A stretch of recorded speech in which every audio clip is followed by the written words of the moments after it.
¿Qué tal? Aquí andamos un día más. En este vídeo vamos a hablar de la próxima corrección que se puede dar en bolsa. Se lleva hablando mucho tiempo en muchos medios financieros de que la bolsa ha subido mucho, ha subido muy rápido a raíz de las medidas adoptadas por los bancos centrales para contener los efectos que podría derivarse de la pandemia.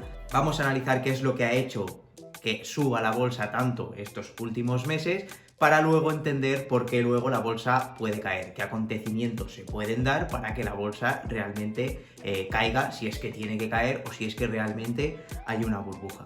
Así que vamos a ello.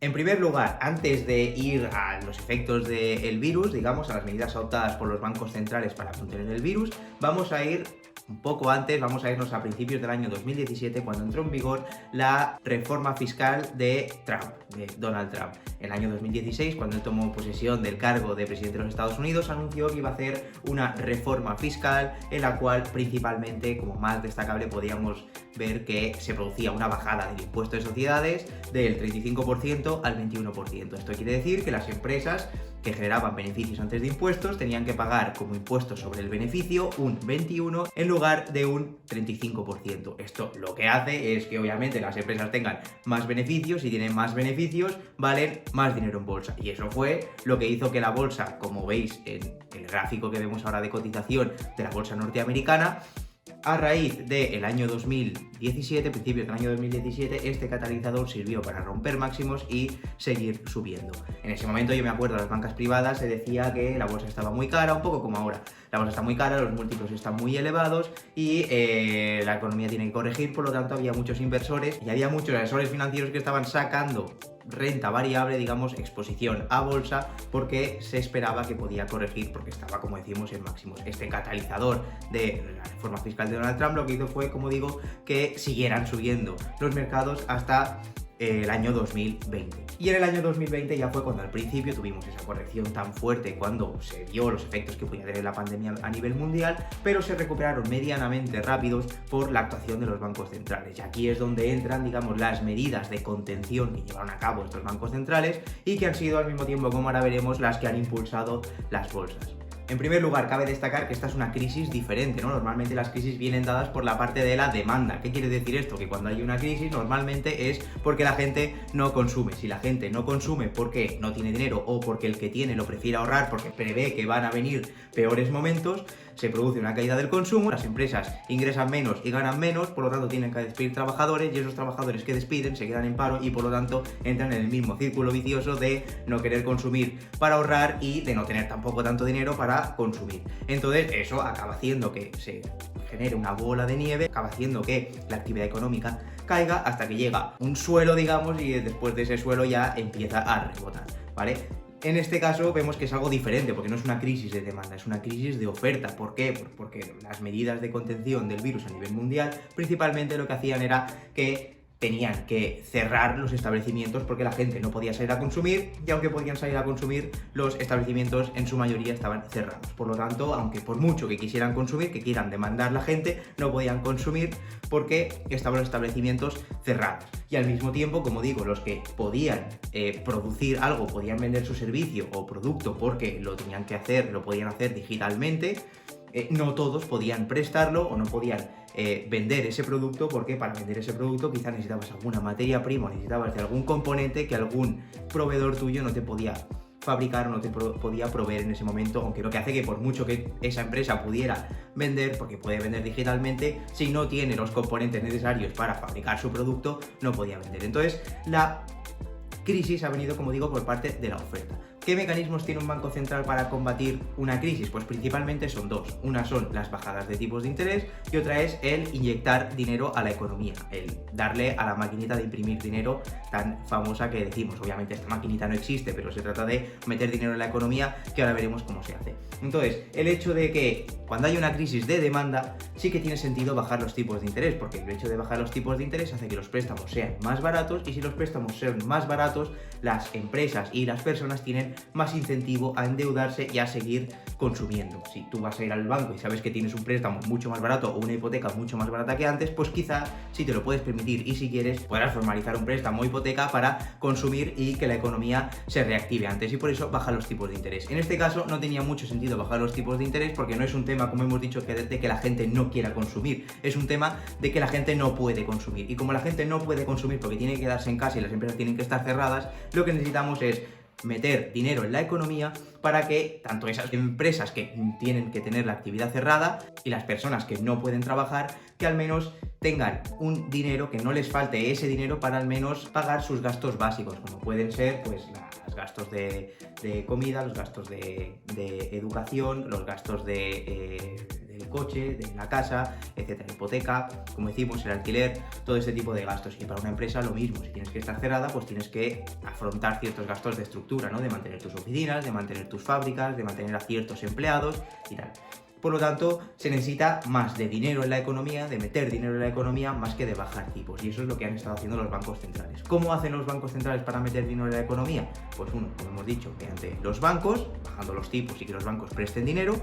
Vemos que es un efecto menos importante para esta crisis, para combatir esta crisis, pero tendrá luego bastante importancia a la hora de cómo ha influido esto en que suban las bolsas, ahora lo vamos a ver. Y el otro efecto es, como digo, meter dinero en la economía a través de los gobiernos. Los propios gobiernos actúan prácticamente como empresas, ¿no? Tienen sus ingresos a través de impuestos y sus gastos, que son pues principalmente pagar los gastos de funcionarios, los gastos de las personas que están ahora mismo en ERTE, los gastos de las personas que están en paro, los gastos que se pueden hacer de desarrollar nuevas infraestructuras, lo que sea.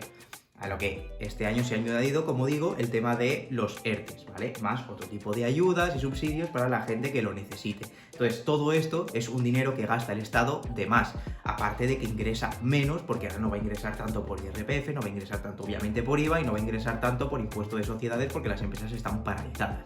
Por lo tanto, ¿qué hace esto? Hace que cada Estado, cuando gasta más de lo que ingresa, lo que tiene que hacer es emitir deuda, emitir bonos o letras del tesoro, que son bonos también a más corto plazo. Te hemos oído hablar muchas veces. Entonces, como vemos en este vídeo que os dejo por aquí, lo que ha conseguido todo esto es que los estados se financien muy barato. ¿Por qué? Porque lo que han hecho los bancos centrales, ahora nos vamos a centrar en el Banco Central Europeo, que es el que digamos, afecta en cuanto a España para que podamos entender a nivel de perspectiva cómo funciona, y es que todo el dinero que necesite España emitir para poder financiar todos estos ERTEs y todas estas ayudas, el Banco Central ha dicho que él estará detrás. Si el Banco Central está detrás, quiere decir que siempre va a haber alguien que me va a comprar, que me va a prestar ese dinero que yo necesito.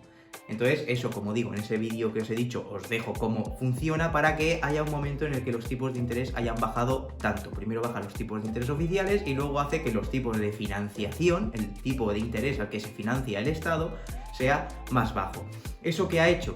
Tenemos en cuenta que a nivel de gestión de carteras, hay dos grandes clases de activos, ¿no? Podríamos decir, uno que es la renta variable, que son las acciones de empresas que cotizan en bolsa, y luego otro que son lo que llamamos la renta fija, que ahí ya pues son bonos y obligaciones de los gobiernos y son también bonos de empresa, que al fin y al cabo es deuda de una empresa. Entonces, esta parte de renta fija se dice menos riesgo, es el activo que se llama libre de riesgo, sobre todo cuando lo emite un Estado. ¿Por qué? Porque si tú le prestas dinero a un Estado, le prestas por ejemplo 100.000 euros, tú le prestas 100.000 euros, cada año te va a dar un tipo de interés y a vencimiento de esos 5 o 10 años, el que sea, te va a devolver el interés de ese año y te va a dar otra vez la cantidad inicial. Por lo tanto, el riesgo a perder tu dinero es que ese Estado quiebre, ¿vale? Entonces sería un problema a nivel sistemático mundial, entonces es bastante complicado, y más siendo un Estado de la Unión Europea, que quiebre ese país, que puede pasar, pero en principio no es normal. Entonces se dice que esa rentabilidad es libre de riesgo. Por lo tanto, los inversores más conservadores en sus carteras de inversión lo que prioriza es este tipo de activos.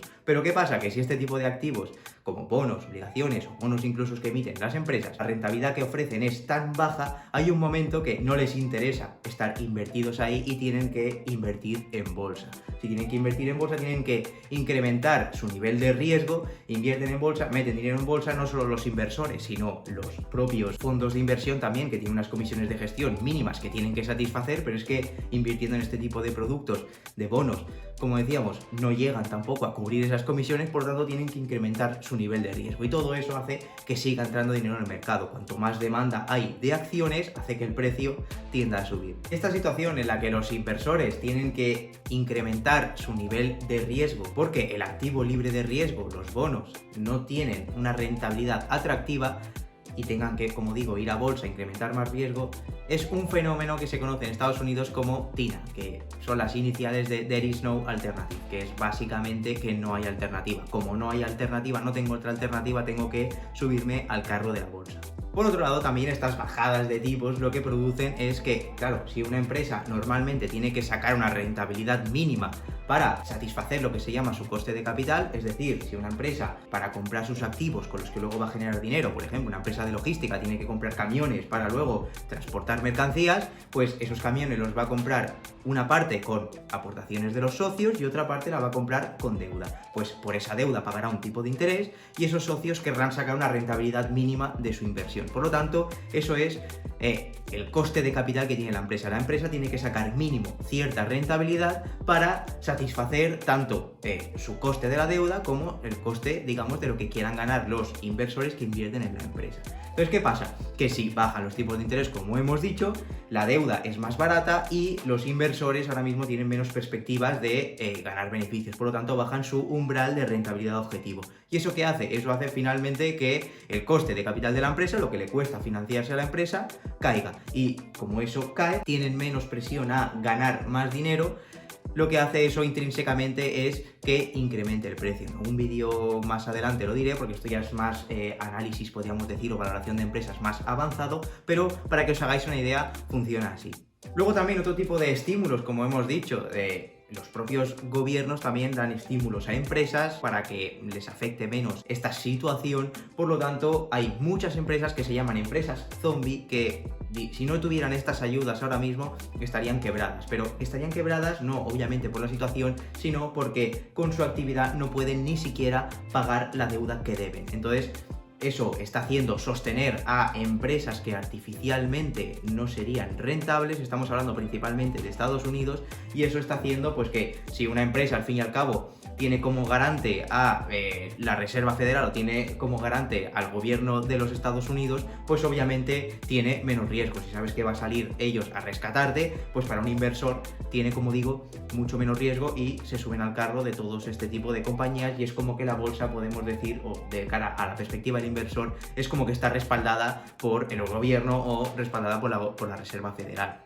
Luego también todos estos estímulos, entre todos estos estímulos que decimos, han tenido lo que son los ERTEs en Estados Unidos, pues ahí reciben las personas que no trabajan, que se han quedado en ERTE, que sería un ERTE allí, pues pueden cobrar alrededor de $1.200, $1.500 al mes. ¿Qué pasa? Que si no gastas dinero y estás en casa todo el día, pues muchos inversores, allí están saliendo muchos nuevos inversores, porque en Estados Unidos recordar que tienen también otra perspectiva sobre la inversión, tienen más conocimiento, más educación financiera desde que son bien pequeños y a la misma que tienen algo de dinero lo invierten, aunque tengan pocos conocimientos, pero son bastantes más de los que podemos tener aquí, o hay una filosofía, digamos, más arraigada a nivel de inversión en bolsa. Por lo tanto, lo que están haciendo es invertir esos cheques de estímulo. Claro ejemplo es la plataforma Robinhood, que es una plataforma, es un broker que permite operar gratis, sin comisiones, ha incrementado por un 170%, es decir, casi 2 veces respecto a el año anterior, en el primer trimestre de 2020, los clientes que tenían la plataforma, y en cuentas que eran alrededor de $1.000 y $5.000. Por lo tanto, podría decirse que es eso, que son estos propios inversores, son nuevos agentes del mercado que están entrando a modo especulativo, que no entran para invertir a largo plazo, entran para ganar algo de rentabilidad, y eso está produciendo un segundo fenómeno que se llama, el conocido en Estados Unidos también como FOMO, que es el Fear of Missing Out, que es el miedo a quedarse fuera. Como muchos inversores están entrando al mercado y cada vez entran más y va subiendo la bolsa, los que no han entrado están viendo como sus colegas están ganando una pasta que te cagas en bolsa y dicen, pues yo también me quiero forrar, y lo que hacen es meterse, aunque sea tarde, y todo eso hace que la bolsa siga subiendo. Aparte también cabe decir que derivado de los efectos del virus, pues se ha tendido más a una digitalización, el efecto de quedarse en casa, digamos, ha beneficiado a todas estas empresas de internet, como pueden ser Netflix, como puede ser Zoom, como pueden ser las redes sociales como Facebook, Instagram, WhatsApp, etcétera. Y todo esto son, recordar, en su mayoría empresas norteamericanas, ¿no? Entonces, todas estas empresas valen mucho más, generan mucho más negocio, mucha más actividad y mucha más expectativa. Y luego, además, las propias empresas se han visto obligadas a digitalizarse, ¿no? A que las personas, los trabajadores puedan trabajar de forma remota y cada vez acudiendo más a temas digitales. Todo esto, como decimos, principalmente está en Estados Unidos, por lo tanto la tecnología en Estados Unidos se ha visto bastante beneficiada, y no solo ahora, sino a futuro, porque se ha como incrementado, o sea, el crecimiento que se esperaba para los próximos 10 años es como que se ha anticipado varios años derivados por el efecto del virus. Pues todo este popurrí de cosas es lo que ha hecho que la bolsa suba tanto, que se retroalimenta. Al fin y al cabo, la bolsa es una psicología de masas. Cuanto más gente entra al mercado, más va subiendo. Cuanto más sube la demanda de acciones, más suben las acciones. Esto es completamente lógico. Entonces, ¿cuál puede ser el acontecimiento que haga que esto pueda caer, ¿no? Que pueda darse una corrección severa en las bolsas? Pues yo principalmente opino que puede ser el tema de la inflación, que llegue inflación, o estimaciones de inflación. Recordad cuando decíamos antes del objetivo del banco, cuando hablamos de los bancos centrales al fin y al cabo, su objetivo principal es mantener el crecimiento estable de la inflación a largo plazo alrededor del 2%. ¿Qué pasa? La inflación es el crecimiento de los precios. Ahora mismo, como ha habido tanta caída, digamos, de la actividad, pues es normal que ahora podamos, a medida que se vayan pudiendo, reactivar la economía, pues la gente vamos a salir a consumir, vamos a comprar toda la ropa que no nos hemos comprado últimamente, vamos a salir, vamos a viajar lo que podamos, vamos a salir de fiestas, de bares, etcétera, y todo eso va a reactivar la economía, obviamente, pero va a hacer que si se reactiva la economía, pero el crecimiento de los precios es superior a lo que se reactiva la economía, puede haber un problema. El problema de la inflación, como hemos dicho alguna vez, es que genera más inflación. Y eso es lo que quieren controlar los bancos centrales. ¿Y cómo lo controlan? Pues con los mecanismos que hemos dicho antes. Y para que haya más actividad en la economía y que haya inflación, lo que hace es bajar los tipos y meter dinero en la economía. Cuando eso se descontrola, lo que hace es subir los tipos y bajar el dinero en circulación, retirar dinero del mercado. Si retira dinero del mercado, va a dejar de ayudar a muchos estados y va a subir los tipos de interés. Esto lo que hará será que los bonos del Estado paguen un interés superior, y si paga un interés superior va a salir mucha gente del mercado, y la gente que ha entrado porque no había alternativa, como hemos dicho, pues va a volver otra vez a niveles más conservadores de gestión y va a retirar ganancias, va a consolidar ganancias y se va a poner en una posición más conservadora, a la que vaya viendo mejores rentabilidades, que ya lo estamos viendo los últimos días, como está viendo cierto movimiento de este tipo. Al mismo tiempo también, ¿no? Si vuelven a subir los intereses y vuelven a subir las expectativas, pues lo que va a hacer es que los costes de capital que decíamos antes de las empresas vuelvan a subir, y eso hace que las valoraciones de las empresas caigan. Al mismo tiempo también, derivado de todos los gastos que ha tenido el gobierno norteamericano en esta crisis, igual que todos los gobiernos del mundo, si aparte anteriormente han bajado, como hemos dicho, los impuestos de sociedades una barbaridad, del 35 al 21, los últimos años siempre ha estado alrededor del 30%, y ha dicho Joe Biden, que es el nuevo presidente de los Estados Unidos, que lo normal es que vuelvan a subir los tipos de impuestos de sociedades. No quizás al 35%, pero van a normalizarlo a lo mejor a una media histórica, porque no tiene sentido que ahora el gobierno de Estados Unidos gaste mucho más dinero e ingrese menos, porque incrementa lo que se llama el déficit, y ese déficit, para financiarlo, tiene que emitir más deuda.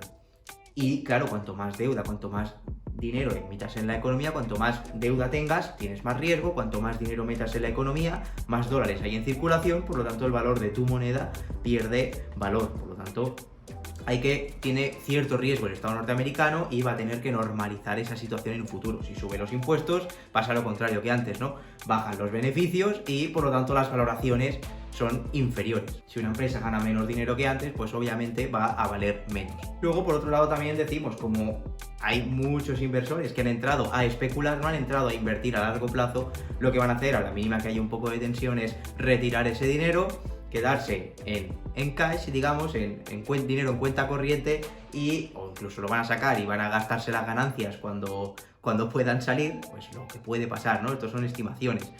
Y realmente eso va a hacer que haya una desbandada muy fuerte, todos estos factores de gente que sale del mercado. Y eso, que haya tanta gente que sale del mercado de golpe, es lo que produce caídas bruscas, que es lo que estamos viendo cada vez más. Estamos viendo como las caídas son muy bestias. Y para esto no necesitamos que haya inflación directamente, sino necesitamos que haya estimaciones de que va a haber una inflación, como lo que estamos viendo ahora, ¿no?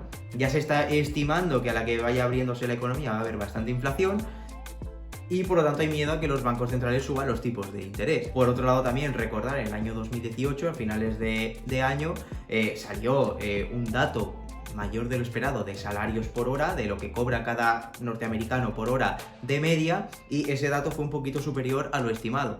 ¿Qué pasó? Que ya el mercado estimó que porque este dato era como los americanos ahora cobraban más de lo esperado, las empresas iban a subir sus costes de salarios. Como iban a subir el coste de sus salarios, eso lo iban a tener que traducir a su coste de ventas. Si una empresa vende su producto más caro, lo que genera eso es inflación. Si genera inflación, ya podían interpretar los inversores que iba a haber más inflación de lo esperado y que el Banco Central, la Reserva Federal, podría incrementar los intereses. Y si incrementaba los intereses, pues tiene todo el efecto que hemos dicho. Ya solo eso, solo la estimación de lo que podía pasar, hizo que las bolsas cayeran entre un 20 y un 30% a nivel mundial. Por lo tanto, hay que tener cuidado. Sí que es verdad que luego lo recuperaron muy rápido, pero por eso ahí está la clave, que lo que tenemos que hacer para poder evitar una situación de esto o poder aprovecharnos al máximo de esta situación es que a medida que nosotros, cada uno tiene que gestionar esto de alguna manera, o si no, consultar con vuestro asesor financiero, es que a medida que vayáis viendo más riesgo, pues vayáis teniendo una posición de caja, digamos, de dinero no invertido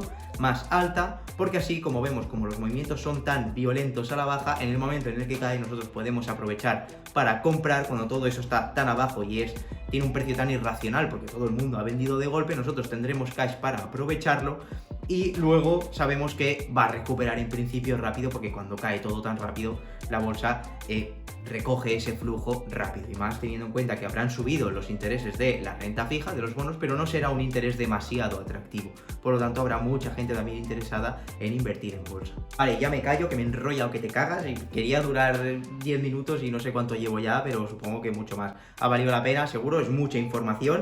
Pero realmente es lo más sintetizado que he podido hacer el vídeo, ¿vale? Si os ha gustado, hacérmelo saber en los comentarios.